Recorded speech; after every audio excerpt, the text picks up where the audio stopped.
Meet Tim. He's 56 years old, successful career, he owns his home, no debt, raised two great kids, lost his wife to cancer 2 years ago.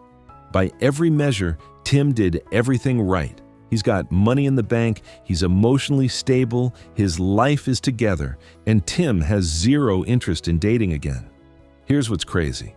Tim isn't broken, he isn't bitter, he made a choice that millions of successful men are making right now. High-value men are walking away from dating at rates we've never seen before. This isn't about dating apps, this isn't about money. This is something deeper. Today you'll discover the 7 brutal reasons why men like Tim are choosing to be alone, why they're saying no to modern relationships. Understanding these patterns reveals what's really happening to relationships in 2026, things most people refuse to talk about. But first, have you noticed this trend?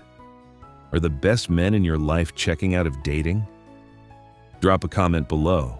Reasons 1 to 2, money pressure and dating app. Hell, let's start with the money problem.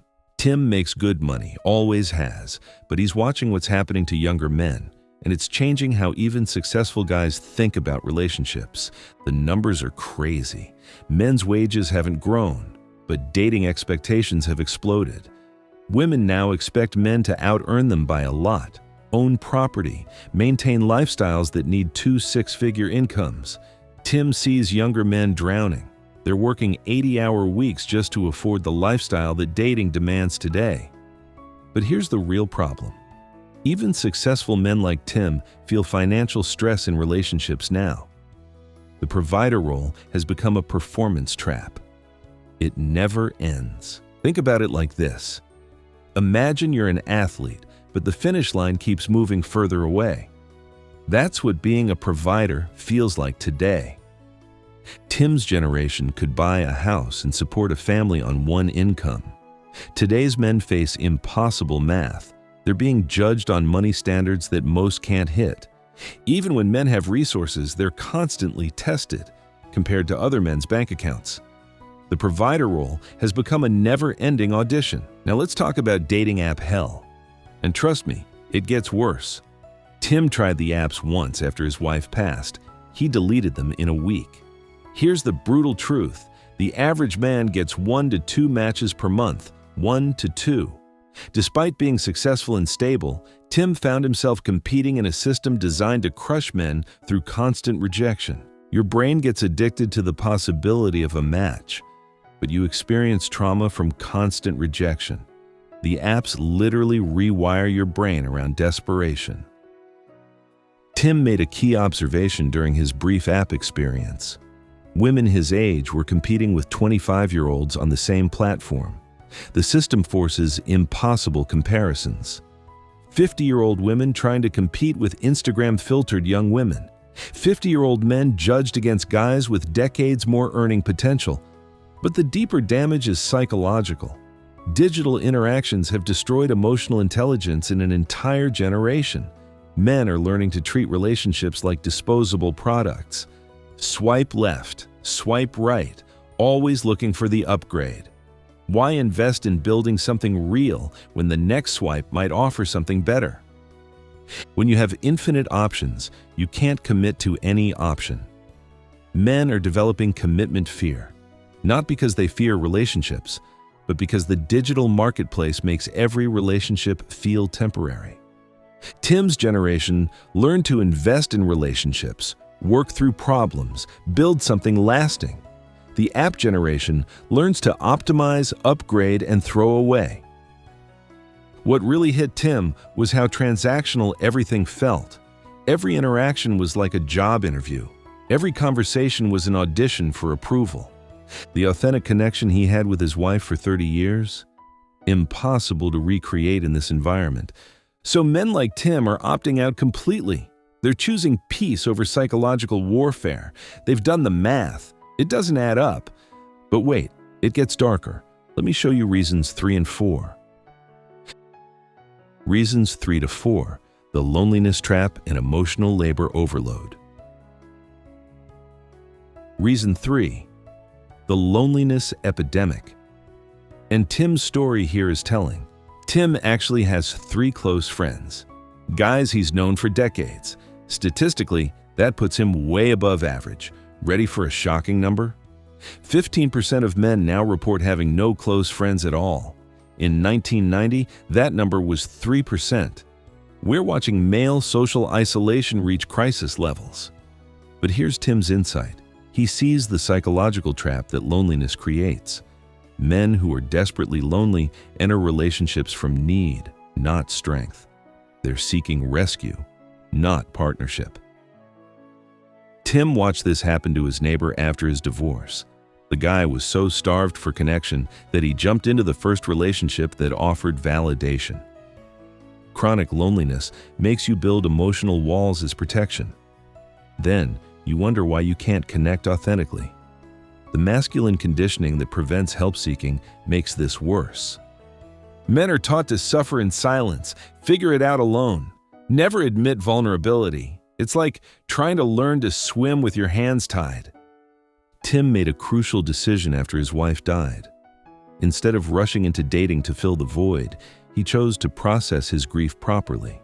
He built a life he actually enjoys. He developed hobbies, strengthened friendships, found purpose outside of romantic relationships. This is the difference between choosing solitude and being forced into it. Tim chose his path from strength, not desperation. The men who are walking away aren't bitter loners.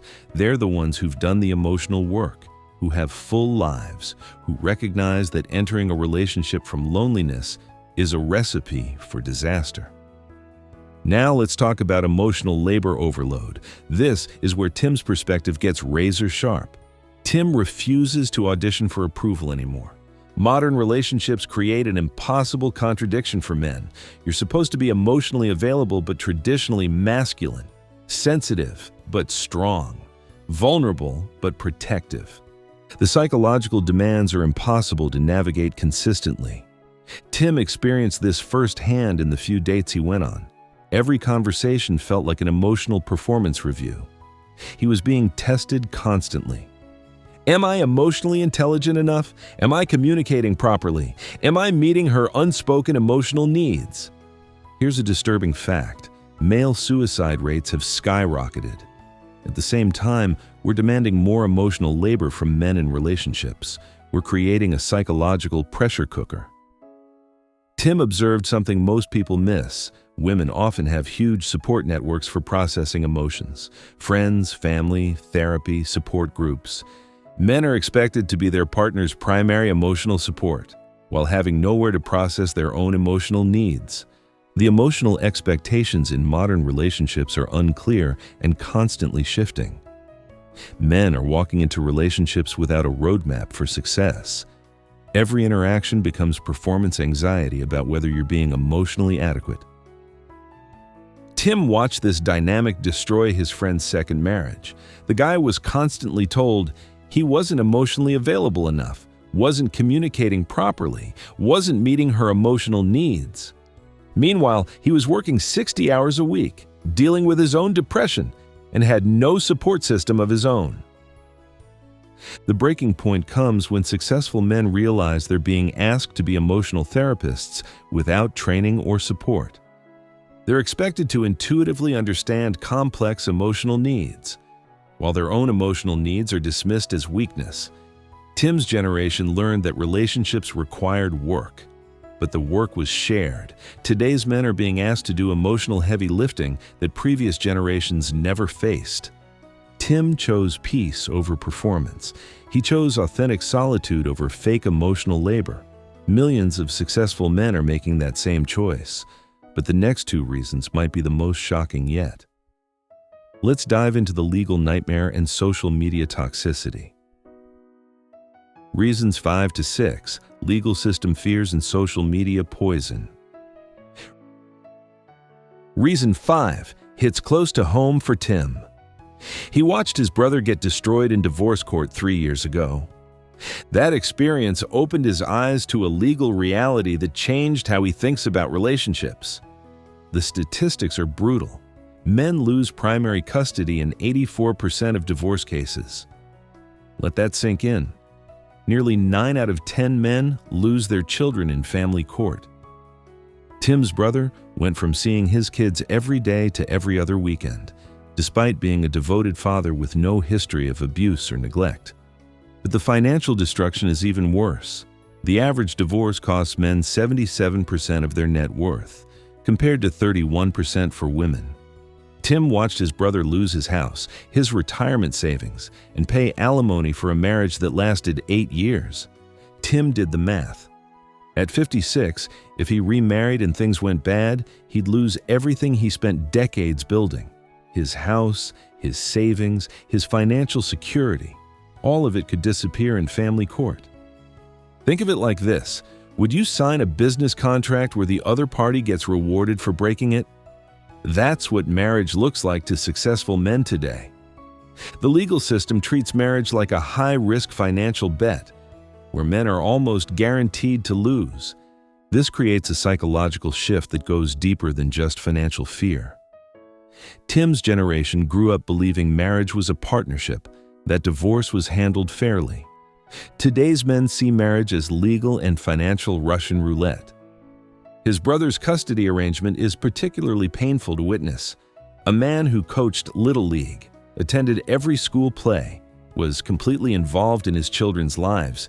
Now he sees them 4 days a month. The psychological trauma of losing your children through a legal system that seems biased against fathers? That's something Tim refuses to risk. This isn't paranoia. This is intelligent risk assessment.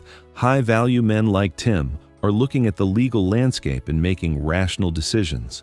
Romantic optimism has been replaced by cold, hard math. Now let's talk about social media poison. And Tim has a front-row seat to this disaster. He sees what online culture has done to dating expectations, and it disgusts him. Women Tim's age are trying to compete with Instagram-filtered 25-year-olds for attention. The comparison standards have become completely divorced from reality. Tim watches women he knows posting photos with filters that make them look 20 years younger, trying to compete in an attention economy that rewards youth and fake beauty above everything else. Social media has created unrealistic comparison standards and a permanent FOMO mindset. Every potential partner is mentally shopping for upgrades. Tim sees this in real time. Women constantly comparing their lives to curated social media feeds, always feeling like they're missing out on something better. Here's the data that backs up what Tim observes. Social media usage directly correlates with relationship dissatisfaction. The more time people spend on Instagram and Facebook, the less satisfied they are with their real relationships. The comparison trap is inescapable. Tim's observation cuts to the heart of the problem. Every potential partner he might meet is carrying the psychological baggage of social media comparison. They're not evaluating him based on who he is or what he offers. They're evaluating him against an endless stream of highlight reels and filtered fantasies. The attention economy has made sustained intimacy feel outdated to an entire generation. Why invest in building something real with one person when you can get dopamine hits from hundreds of strangers online? Tim sees women his age addicted to social media validation, constantly seeking external approval rather than building internal contentment. This creates a psychological environment where authentic connection becomes nearly impossible. Tim's not competing with other men anymore. He's competing with an algorithm designed to maximize engagement through artificial stimulation. The result? Tim chooses reality over digital fantasy. He'd rather have genuine solitude than fake connection mediated by social media toxicity. But the final reason might be the most devastating of all. Let's explore the purpose crisis that's breaking an entire generation of men.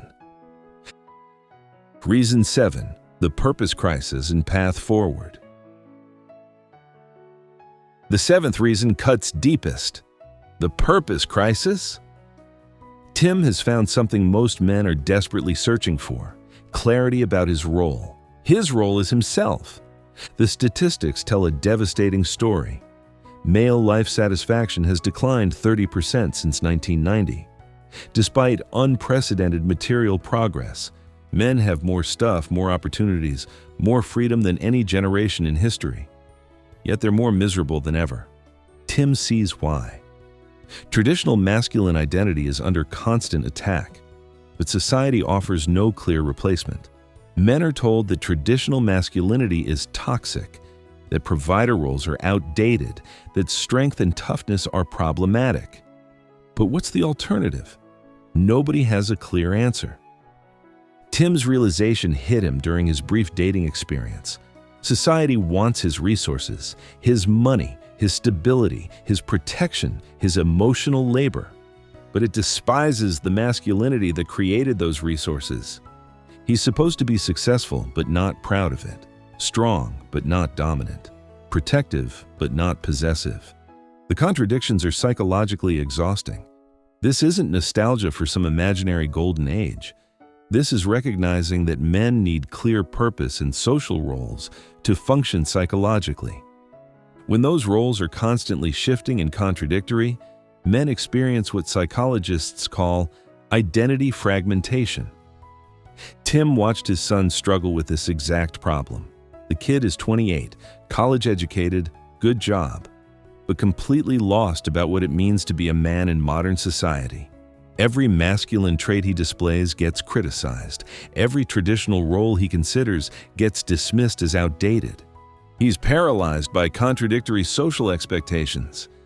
The psychological exhaustion of navigating these contradictory messages daily is breaking men. They're told to be leaders but not controlling, confident but not arrogant, successful but not competitive. The goalposts move constantly. The rules change without notice. Tim made a different choice. He stopped trying to navigate the maze of modern expectations. He started living according to his own values. He's not performing masculinity for approval anymore. He's not checking his behavior against shifting cultural demands. He's just being himself. This is what recognition and awareness look like in practice. Tim represents millions of men making this same choice, choosing purposeful solitude over relationship chaos.